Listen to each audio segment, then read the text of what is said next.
Welcome back to the show. Today, we're diving into Namibia's political shakeup under President Natumbbo Nandin Dwa.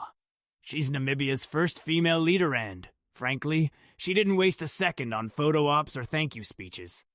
Right out of the gate, she went straight for action. Absolutely. Instead of the usual pomp and ceremony, she walked into the cabinet room and told her ministers the era of comfort was over. That's a bold move, especially for a continent where traditions often shield inefficiency. No metaphors, just results or resignation. It almost sounds cinematic, but it's real. Let's explore why she started her presidency this way and what this approach signals for Namibia's future. Is this about personal style or deeper structural change? I'd say it's both. Her style sends a message, but her actions go further. She's treating sovereignty as substance, not just symbolism. By refusing to play by the old rules from day one, she's making it clear, business as usual is over. Speaking of business as usual, one of her first acts was slashing the number of ministries from 21 to 14. That's not just trimming fat, it's radical surgery. What was behind this dramatic downsizing? Namibia's government had become a maze of overlapping roles and bureaucratic deadweight. For years, ministries were more about rewarding loyalty than delivering results. By consolidating power, she's cutting off the shadowy patronage networks that stifled progress. So, fewer ministries mean fewer places to hide, right? That's a powerful way to make every official accountable. But I imagine it's ruffled a few feathers among the old guard. Oh, absolutely. The political class is already whispering about power grabs and threats to tradition. But Nandin Dwa's philosophy is blunt. Tradition should never be a shield for incompetence. Her insistence that the government must now act like a servant, not a spectator, is striking. It's almost revolutionary in its simplicity. How does she plan to translate that philosophy into practice? By holding ministers directly accountable for on-the-ground results. If roads go unbuilt or electricity fails to reach rural towns, excuses about process won't cut it. She wants clear, measurable outcomes. A culture shift from ceremonial governance to active service. It's refreshing. Too often, officials hide behind red tape while real people wait for change. By stripping away the bureaucracy, is she making room for a more agile state? Exactly. She's creating a leaner government that can pivot quickly and respond to local needs. For her, it's about clearing the fog that enabled inefficiency for decades and laying the groundwork for real transformation. Let's talk money, big money. Days after gutting the bureaucracy, Nandin Dwa launched an 85 billion Namibian investment plan, about 4.7 billion US. What sets this plan apart from previous economic blueprints? This isn't just a stimulus package. It's a complete restructuring of the nation's production base. The goal? Create 250 zero jobs by 2029, especially for the youth. She's targeting infrastructure, industry, and energy areas that create lasting value, not just PR headlines. So, no more pouring funds into endless conferences or donor-driven partnerships. She's putting capital where labor lives. That's a major pivot from dependency to self-reliance. Right.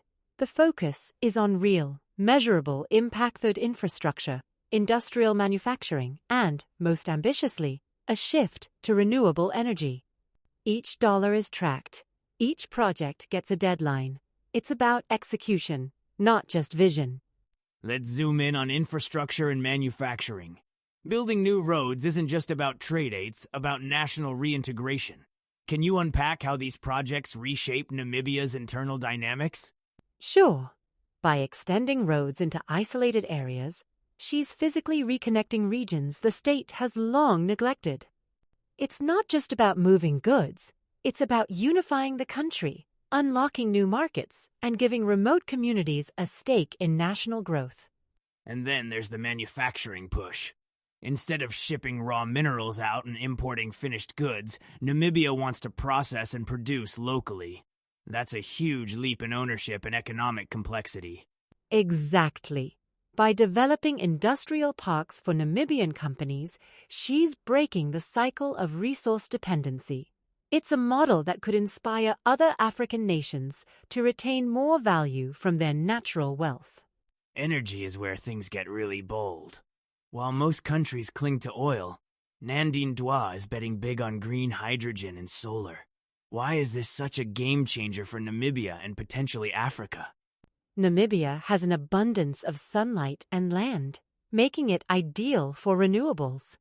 By investing in green hydrogen, she's positioning the country as a future energy exporter, not just of raw materials, but of cutting-edge fuel.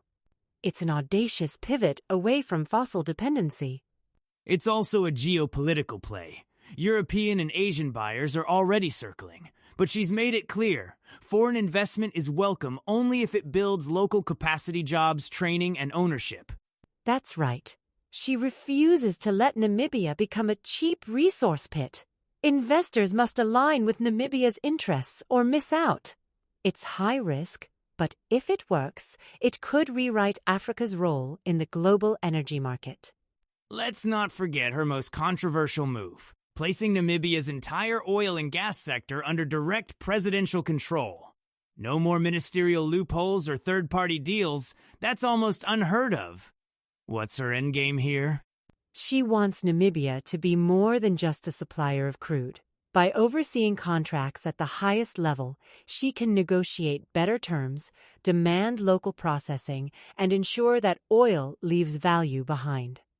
She's also requiring that critical minerals like lithium are processed domestically, not just exported raw. It feels like a direct response to a century of resource extraction with little benefit for locals. But does this approach risk scaring off international investors? That's the trade-off. Some foreign capitals are uneasy, but for Nandin Dwa, discomfort is the point. She's making it clear Namibia will no longer apologize for demanding control over its own wealth. Now, on to the headline maker. Deporting over 500 Americans for visa violations. No diplomatic dances, just a hard line. How has this policy shaken up Namibia's international relationships? It's unprecedented. For decades, Westerners often assumed African visa laws were flexible. Nandin Dwa flipped the script. If you break the law, you leave. She's enforcing sovereignty on a personal level, making presence, not just resources, subject to Namibian control. This wasn't just about Americans either. Her administration is auditing visa compliance across all sectors: NGOs, mining, consultants. It signals a zero-tolerance approach to informal influence. Exactly. It's a message to both locals and foreigners. Legitimacy matters. Namibia's doors are open, but only to those who respect its rules. It's a subtle but powerful assertion of dignity. She's not just taking on present-day power, she's digging into Namibia's colonial wounds. Her demand for formal German reparations over the 1904-1908 genocide is making waves. Why push this now, and so forcefully? Her argument is clear. Economic transformation is incomplete without historical justice. Past agreements offered only symbolic aid, not real accountability.